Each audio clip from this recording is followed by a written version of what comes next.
Dr Reena here. I'm a global dental specialist and founder of RW Perio, located at 75 Harley Street. Welcome to Season 3 of my podcast, Life Smile, where we talk about everything dental, lifestyle, business, and much more. Every episode, I'm joining conversation with a specialist expert in their chosen field, who gives us a behind-the-scenes glimpse into their daily regime, career turning points, and an insider look at what they can't live without. As a businesswoman myself, it's so inspiring to hear how people have built their careers and shattered those glass ceilings. This third season is sponsored by Colgate. Committed to sustainability, they're obviously a household name, and as a dental expert, they are my personal fail-safe go-to to ensure my smile is always looking and feeling its healthiest.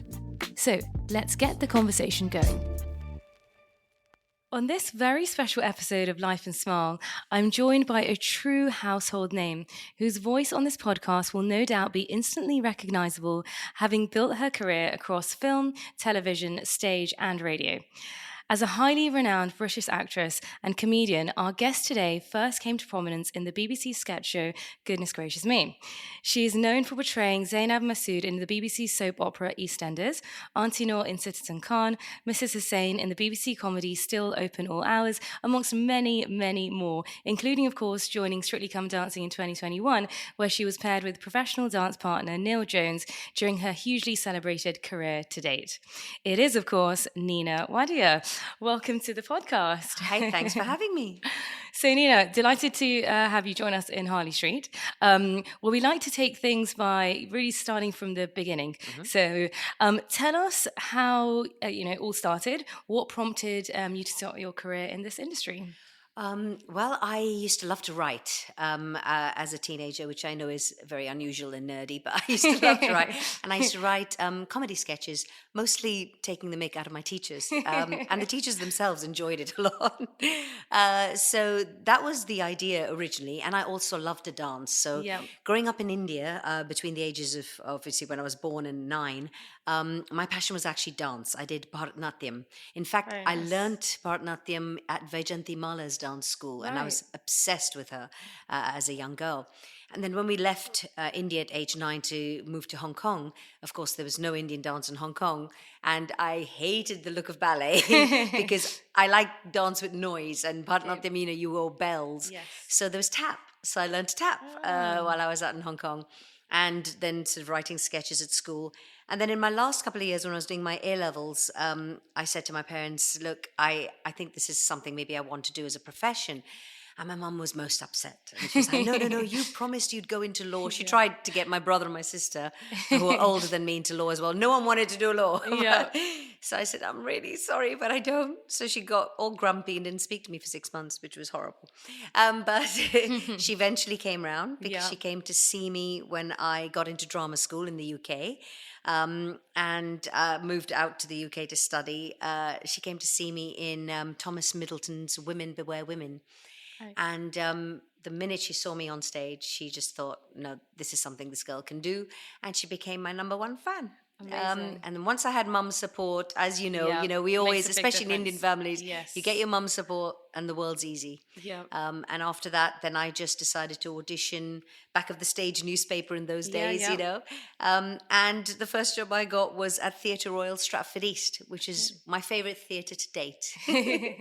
That's where it all started. Yeah, pretty much. So it's been something that you've always kind of enjoyed and always wanted to do, which is, I guess, that must have been hard, the months where your mum wasn't so sure, but you were kind of steadfast in following that career. How did you manage to just, keep that goal and keep it going? Well, that kind of happened because secretly I knew that my dad, who was with the airlines, my dad was a real clown, honestly, and he used to make people laugh. People would gravitate towards him in a room. In fact, when I did Namaste London, Rishi Kapoor, when he heard my name, said, not, oh, you're Nina Wadia from England. He went, are you Nina Wadia's daughter? And I thought, oh my gosh, he must have made an impression when he flew Rishi Kapoor back and forth, my secret weapon was my dad, and he was a great supporter of mine. So he, of course, brought mum round. Yes. But I think deep down inside, if there is a career that is for you and it's your mission or your passion in life, I think you just know. Yes. And that's why I fought for it. Yes. My sister's a beautiful singer, but she's a lot older than me, and at that time, especially out in India, there was no way my mum was going to let her be a singer because I don't know if you know, but the kind of arts professions are quite dangerous for Indian kind of like families. They always think the worst of it. Yeah. They always think it's a very negative profession to be a part of. What they don't understand is that, like with me, Bollywood wasn't my aim. That's not what I wanted to do. I loved Shakespeare. So I actually wanted to study classical acting, which is what I ended up getting a diploma in, was in classical acting, and then ended up working in theatre for 7 years. Right. And so when Goodness Gracious Me happened after 7 years of acting, people thought, oh, there's a new girl on the scene. I'm like, I'm not new. I've been in the profession 7 years, but no one had heard of me because it was theatre. And theatre people never really, they don't really, Indians I don't think go out as much to theatre as they do watch Bollywood films. I agree, So that was a bit of an eye-opener for me because, Goodness Gracious Me was my first proper bit of television. Right. So I was learning on the job. Wow. And I was terrified. I'll be honest. I was really scared doing that as my first kind of thing. But I was very clever. I would go in very early. I'd sit with the cameraman. I'd sit with lighting and sound and really learn the craft. Which is something that I really encourage young people to do. And people nowadays, like a lot of influencers will just kind of go, yeah, I can act. It's like no one does the training anymore. And I say it's really, really important to do that. To go deeper and get that 360 kind of 100%, understanding. Yeah. So how did you enjoy that as your first kind of big TV gig? I was so lucky, wasn't I? I got to do what I was doing as a teenager, to write sketches and make people laugh about, aunties and, people they came across. I'm such a people watcher. I'm notorious for sitting in Soho just with my little notebook and having a coffee and basically just watching people. That's where I get my ideas for characters. Right. But my most favorite character was the aubergine lady, Mrs. I Can Make It at Home for Nothing. She was based on my mum, because my mum loved to cook. Loved to cook. And so, we'd say, and we're a foodie family, so we'd be like, oh, where are we going for dinner this evening? And she'd just go, you want to go for pasta? Pasta, I can make it home for nothing. Why do you want to waste your money? And then the aubergine bit came along because my mum loved to cook, and Dad wouldn't eat one vegetable, and that was an aubergine. He hated it. So she would try and hide aubergine in some recipe to say, see, I'm such a good cook, I got you to eat aubergines. That's so funny. My husband actually is exactly the same. Oh, really? His mum used to mash up the aubergine in the potato shack and try and disguise it. So I know I remember watching when I was much younger, and I used to watch it with my family, and then your name used to come up on the screen. It's like, oh, Wadia. Yeah. I'm just so proud of that name, even though we're not related, but... Do you know what? I did laugh because I thought, I'm doing a podcast, it'll be Nina Wadia being interviewed by Reena Wadia. Meant to be. So you've received an OBE for your services to entertainment and charity. And you've achieved so much to date with your career so far. What would you say, there's so much to pick from, what is your proudest moment, would you say, or like a career turning point so far? Gosh, that's a hard question. I feel in my 34 years of work that there have been some amazing times, both personally and professionally. My biggest achievement, I always say, is just my kids. Just having kids is such a big thing as a woman, as a mother. Just, if you can achieve that, that is a huge victory. In terms of career, my standout moments would have to be genuinely Goodness Gracious Me. EastEnders, I loved my character in EastEnders. She was such a crazy woman, and I loved playing her. I was kind of playing a baddie in a way. Death in Paradise, I loved. That's a dream job for any actor anyway. I don't consider it work. You're out in paradise. We're in the sea most of the time with a glass of rum. That's about it. And then, moments, there was the movie with Tim Robbins, Code 46, working with a legend of an actor. Mark Rylance, doing theatre with him live. That to me was just wow. I had fun doing a couple of scenes in Aladdin. That was great fun. There are moments where, it's just great. But then there's also things like a CBBC show that's out right now called Danny and Mick. And it may not be, like it's not a big Oscar movie, but it's working with people that you laugh with. Right. And to me, that's success. Success is being in a profession where you're happy, Yes. doing something that you love.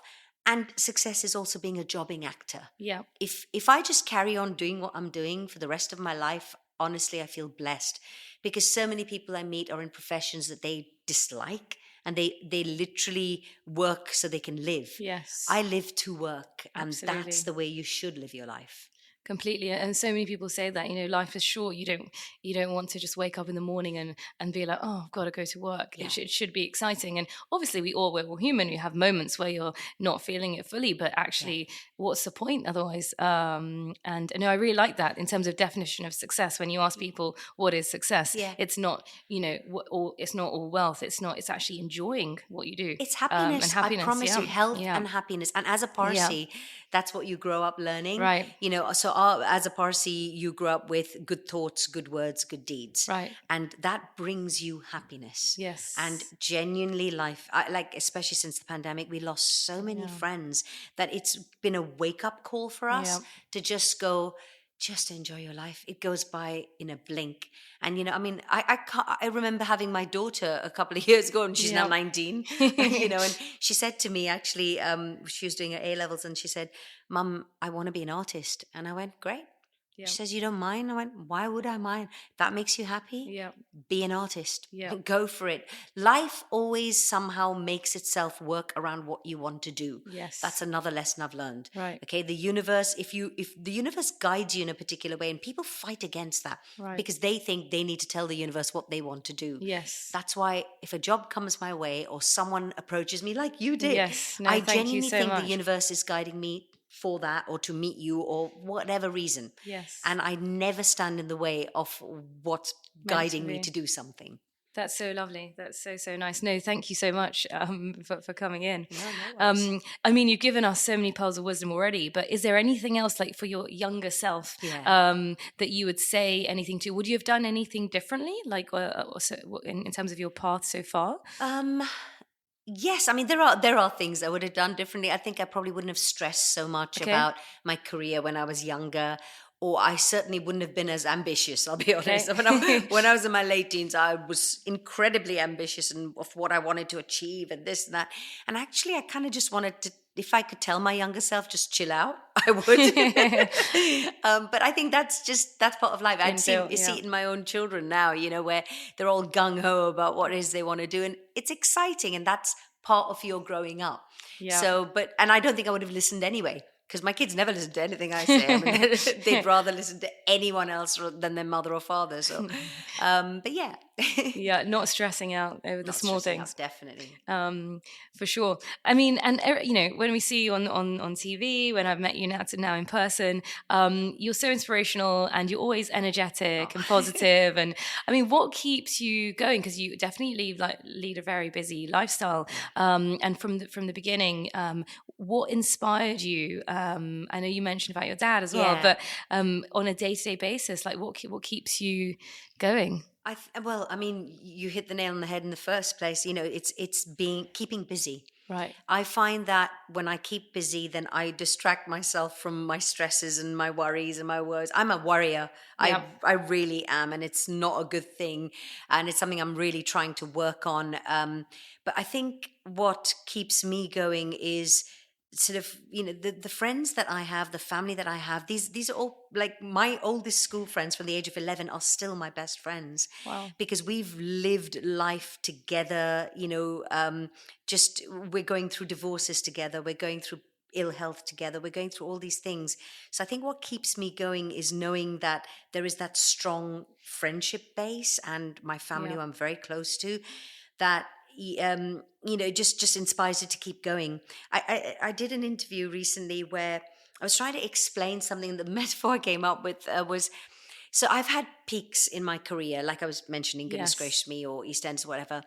And I found that when I'm at the peak of my career in those moments, I feel like I'm at the top of this mountain. And then when I look over that mountain, I just see another mountain. I don't see sort of like I've reached a goal. Yeah. So I think what I've realized is people think it's always over the top of that mountain is what you're aiming for.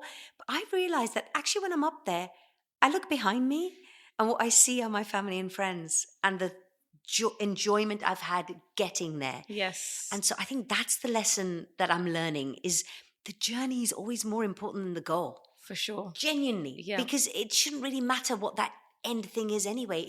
It's all that time you've kind of built up with the people that you've done it with that are the people that are enjoyable, to kind of just go, hey, look, I did it with your help. I did it. That's the important thing. No, such sound advice. I think, as you said, it's the journey, and many very successful people, that's what they say when they feel like at the end of their career, and they're like, actually, when I got the goal, I was like, oh, okay, that's nice. Yeah, because who do you celebrate it with? It's actually not fun celebrating it with the people who are already there because you don't know them. No. The people you want to celebrate that achievement with is the people that have helped you achieve it. Yes. And that's why, sometimes it's frustrating for my kids if I get stopped in the street, if people talk to me.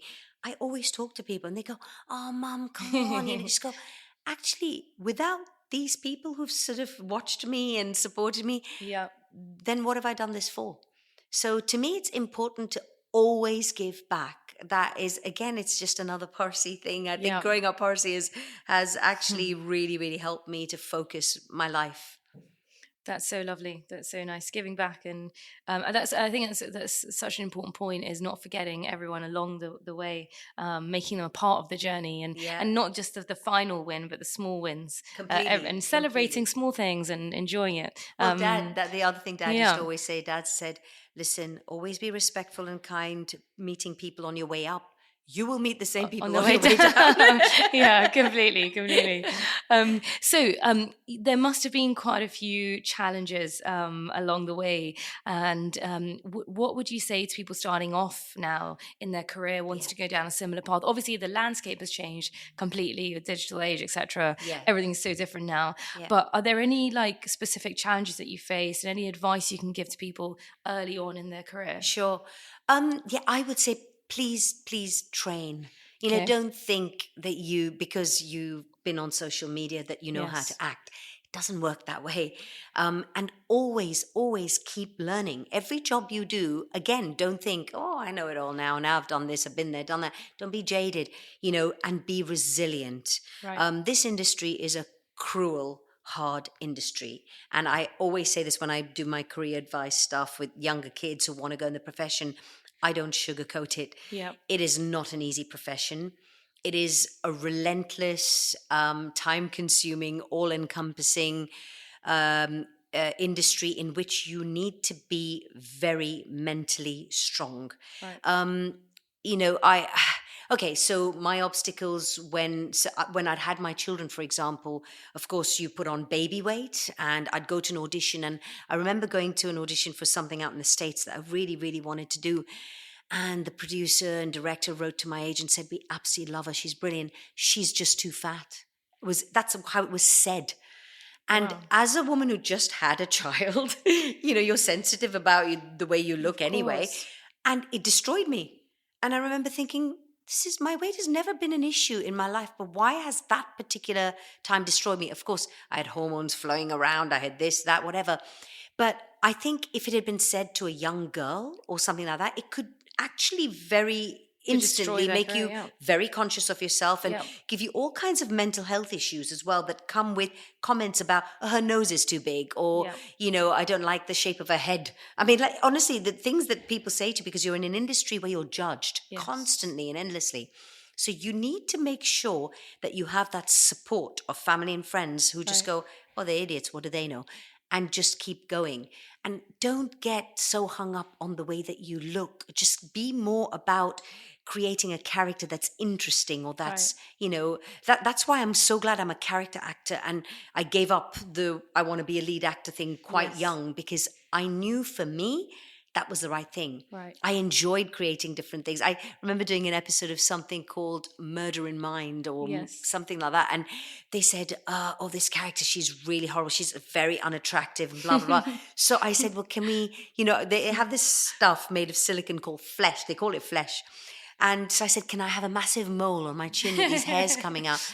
And the makeup artist said, "You're so the opposite to any actress I know, that you actually want to kind of create something." Yeah. Even when I did EastEnders, I said, Yeah. "Don't bother doing me up." Yeah. I said, "I'm playing older than I am anyway." Okay. She lives in the East End, Yeah. in Albert Square, where she's not going to have a makeup artist. She's not going to, be a particular way. I said, so I want to make her real.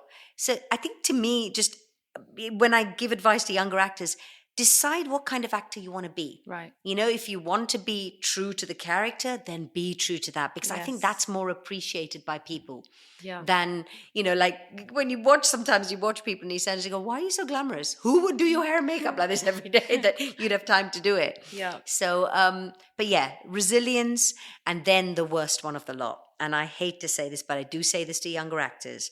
Please, please, please also know when to call it quits. So I went to drama school with 18 other people. There's only 2 of us working. Wow. So you have to know, further down the line, if it's 10, 15 years and you've had no luck, it might be time to switch roles. Right. So be real. Be honest. Not everyone's going to be Julia Roberts. Not everyone's going to be a George Clooney. You need to know what your role is within the industry and enjoy that. Yes. Have fun with it. Be happy with what that is. Yeah. Wow, so it's full of amazing advice. Oh, so taking it into like a day-to-day life, obviously you're working lots of different things, but do you have a typical day in the life of Nina Wadia? There is no typical day. Okay. I mean, I'll give you, so today, for example, I had a voiceover in the morning, I've come to you, and then I have a nice evening at home.